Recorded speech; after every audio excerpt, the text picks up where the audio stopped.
The airport was a flurry of movement, a place where time seemed to both rush forward and stand still. Passengers hurried along polished floors, their footsteps echoing beneath the high ceilings. Conversations overlapped in a blend of languages, the mechanical voice of announcements cutting through the din. Among the sea of travelers, one young passenger moved with quiet purpose, his eyes scanning the departure boards. The process had been smooth so far, checking in, handing over documents, answering routine questions. But then, something shifted. A glance exchanged between two uniformed staff members, a hushed murmur just out of earshot. The atmosphere, once neutral, took on an edge of suspicion. One of them approached, their expression unreadable. "Excuse me, sir," the staff member said, polite but firm. "We need you to step aside for a moment." A pause. A flicker of confusion crossed the young traveler's face, but he nodded, stepping out of the line. Around him, people continued moving, unaware of the situation unfolding. A few seconds stretched into minutes as another official joined the first. A question was asked, then another. The responses came clearly, confidently, but the skepticism on the faces of those in uniform deepened. "Could you provide additional identification?" one of them asked. A passport was produced again, the same one that had been deemed sufficient just moments ago. Yet now, it was scrutinized with a new intensity, as if suddenly questionable. Another conversation took place, this time between the staff members, their words low and guarded. The young traveler watched, his grip tightening slightly around the strap of his bag. Then, without further explanation, the request shifted into something more forceful. "I'm sorry, but we'll need you to come with us." A ripple of unease coursed through him. The glances from passing travelers felt sharper now, as though the situation had taken on a weight that demanded notice. A deep breath was taken, a calm but firm attempt at understanding. "Is there a problem?" The Kwai. Response was vague, wrapped in polite formalities that did little to disguise the tension beneath. "It's just a routine check. Nothing to worry about." But it didn't feel routine. Not when the path led away from the main terminal. Not when whispers followed in its wake. Not when a decision seemed to have already been made. The small group stopped near a side exit where another official waited. This one had an air of finality about him, clipboard in hand, a stance that suggested authority. "I'm afraid we can't allow you to board your flight at this time," the official stated, offering no room for discussion. The words landed like a sharp gust of wind, unexpected and disorienting. The protest came naturally, measured, reasonable, but it met a wall of indifference. The decision had been made. By now, the energy had shifted completely. What began as an ordinary travel experience had become something else entirely. A verdict had been reached without a trial, an outcome sealed without clear reasoning. The young traveler was escorted toward the exit, past rows of indifferent faces. The doors slid open with a mechanical hiss, letting in the outside air. The city stretched beyond, its skyline indifferent to what had just occurred within the walls of the airport. For a moment, the weight of the situation pressed down. Then, with a deep breath, the young traveler stepped forward, out of the terminal, into the unknown of what came next. The arrival was unexpected. The airport, a place of constant motion and hurried goodbyes, seemed to pause as the car pulled up to the curb. The sleek black vehicle, polished to a mirror-like sheen, reflected the towering glass facade of the terminal. The door opened with a quiet precision, and from the passenger seat emerged a figure who carried an unmistakable presence. A hush settled over the immediate area, not because she demanded it, but because there was something about her. A quiet authority that made people take notice. She was composed, her every step deliberate, her expression unreadable. The airport staff, who had moments before been engrossed in their duties, now found their attention drawn toward her. Her arrival had been prompted by a situation unfolding inside, one that had caught her attention in a way that could not be ignored. With an air of calm but unmistakable determination, she made her way through the sliding glass doors, the cool, artificial air of the terminal greeting her like a familiar presence. Inside, the atmosphere was thick with tension. The usual symphony of beeping scanners, rolling suitcases, and distant conversations continued, but in one corner of the terminal, a different energy crackled beneath the surface. A cluster of uniformed staff stood together, their expressions a mix of uncertainty and stubborn resolve. Nearby, a figure stood apart, isolated, a silent focal point in the middle of the unfolding storm. She approached without hesitation. The staff members turned at her presence, their postures shifting subtly as they recognized her. There was something about the way she carried herself that made people listen before she even spoke. She didn't demand attention. She simply commanded it. One of the senior officers, the one who had been most involved in the situation, stepped forward. There was a flicker of hesitation in his eyes. Whether it was recognition or simply an instinctive response to her presence, it was impossible to tell. He cleared his throat and attempted to explain, but she held up a hand, a small gesture that immediately silenced any attempt at justification. Her voice was calm, steady, neither raised nor aggressive. Yet, each word she spoke carried weight. She didn't argue. She didn't plead. She simply stated the facts with a clarity that left no room for misinterpretation. She asked pointed questions, the kind that exposed the gaps in the staff's reasoning, forcing them to confront the flawed nature of their own judgment. The effect was immediate. The expressions on their faces shifted, the confidence they once carried beginning to waver. Some glanced at one another, searching for justification, but finding none. The authority they had exercised so freely just moments before now felt misplaced, an overreach that had been exposed under the weight of her quiet but unwavering scrutiny. A brief silence stretched between them, heavy with realization. Then came the apologies.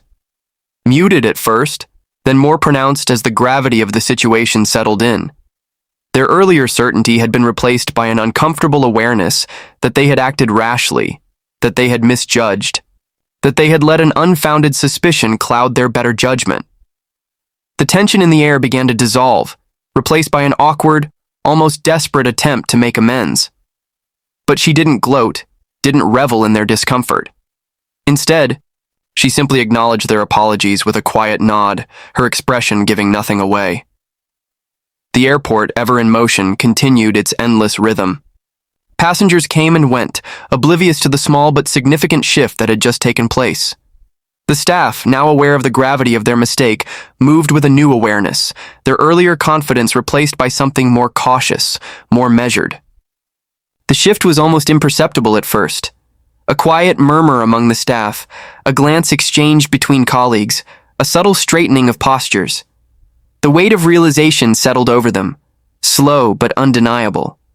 What had begun as a decision, made with rigid certainty, was now unraveling under the weight of scrutiny. There was no need for raised voices or heated arguments. The presence of the woman alone had been enough to demand a reevaluation. She had not stormed in with accusations, nor had she pleaded for explanations.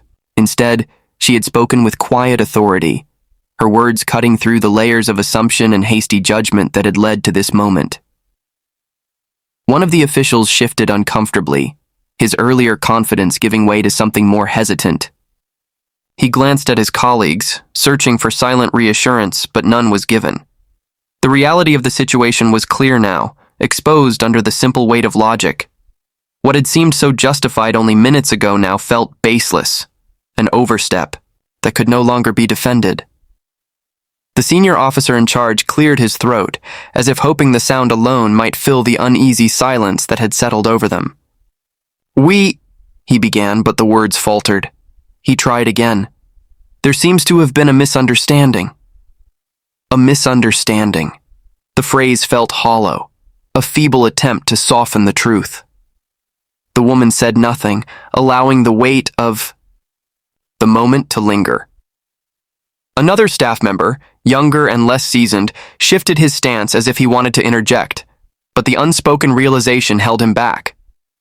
They had acted too quickly, too harshly, and now they were left to navigate the uncomfortable path toward undoing their mistake. One of them stepped forward, an apologetic expression replacing the firm authority he had carried earlier. "We sincerely regret any inconvenience," he said, carefully choosing each word. His gaze flickered toward the others, hoping for support, and one by one they followed his lead. Apologies came in hushed tones, some more direct than others, all tinged with a quiet embarrassment. The woman accepted them with a poised nod, her expression unreadable. She had accomplished what she had come to do, not through force, not through anger, but through sheer presence and unwavering certainty. The shift in their demeanor was evident, the rigid postures softening, the clipped professionalism giving way to something more human. One of them made a hesitant offer to rectify the situation, to ensure that the mistake was corrected immediately. Another followed with assurances that steps would be taken to prevent such an incident from occurring again. Words meant to salvage their dignity, to smooth over the frayed edges of a misjudgment they could not take back. The energy in the terminal returned to its usual rhythm, the urgency of travel resuming as if nothing had happened. Yet, for those involved, the moment lingered, a lesson woven into the fabric of their experience. The realization of an error, the quiet dismantling of assumptions, the weight of responsibility pressing upon them long after the apologies had been spoken. The airport was a place of movement, of fleeting interactions and hurried exchanges. People passed through its halls with singular focus, each absorbed in their own journey. Yet, within this vast network of travelers and workers, a moment unfolded that would not be easily forgotten.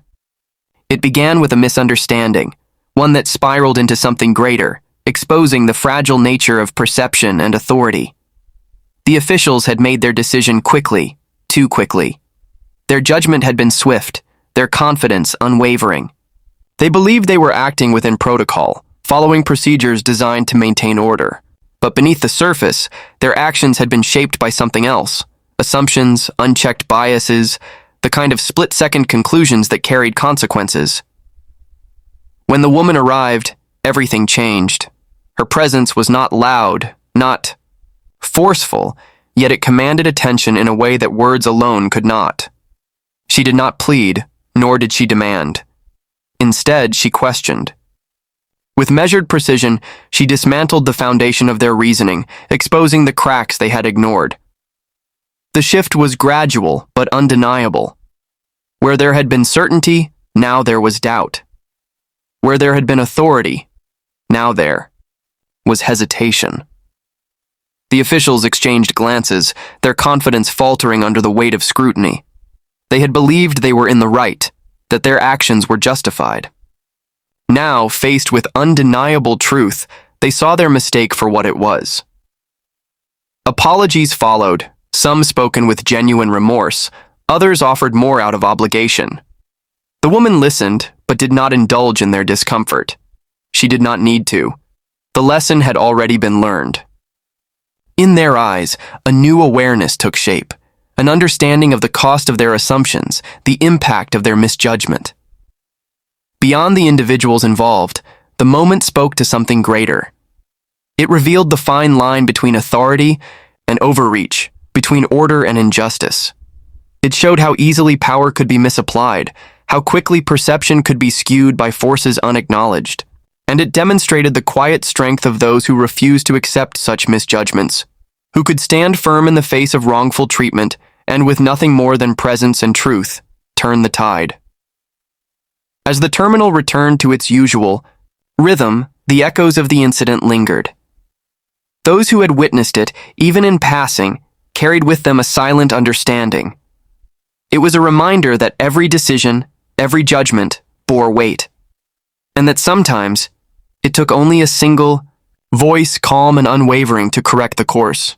The airport, ever in motion, resumed its steady pulse, yet the air remained thick with the weight of what had transpired. The shift had been subtle but undeniable, a moment of reckoning that left its mark on those who had witnessed it.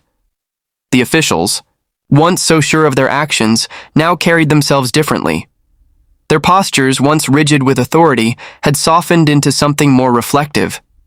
Their voices, once firm with certainty, now carried the weight of regret.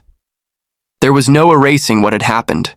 No amount of apologies or formal corrections could undo the initial misjudgment. Yet, in the wake of it, something more valuable, had taken root. An awareness, a lesson imprinted not just on those involved, but on the very air of the terminal itself. It was a reminder of how easily assumptions could shape actions, how quickly power could be misapplied, and how necessary it was to question decisions made in haste. For those who had been wronged, the experience was more than just an inconvenience. It was a confrontation with the reality of perception, of being seen through a distorted lens, of having to prove oneself in ways others did not. It was a testament to the quiet strength required to stand firm in the face of wrongful treatment, to not let frustration give way to anger, but instead to meet injustice with unwavering resolve. The woman's presence had turned the tide, but not through force or fury. She had not demanded respect. She had simply commanded it by being exactly who she was. Her calm composure had been more powerful than outrage, her questions sharper than accusations. In that moment, she had not just corrected a wrong, she had reshaped the way those around her thought, forcing them to confront their own actions in a way they could not ignore. As she walked away, the staff stood still, their gazes following her departure with a mixture of respect and quiet contemplation. Some of them would carry this moment with them long after today, replaying it in their minds, recognizing how close they had come to letting an unjust decision stand unchallenged. Others would move on quickly, tucking the memory away as just another moment in a long day. But whether acknowledged or not, the moment had left its imprint. Outside, the hum of the city remained unchanged, indifferent to the events that had just unfolded within the airport walls. Flights continued to take off, passengers continued to rush through security, and the world beyond the terminal doors carried on as if nothing had happened. But for those who had been part of this moment, the lesson lingered. A quiet, undeniable shift in understanding. Injustice did not always arrive with grand gestures or dramatic scenes. Sometimes it was as simple as a misjudgment, a moment of unchecked authority, a decision made too quickly. And sometimes all it took to correct. It was a single person who refused to accept it, who stood firm, not with anger, but with quiet, unshakable truth.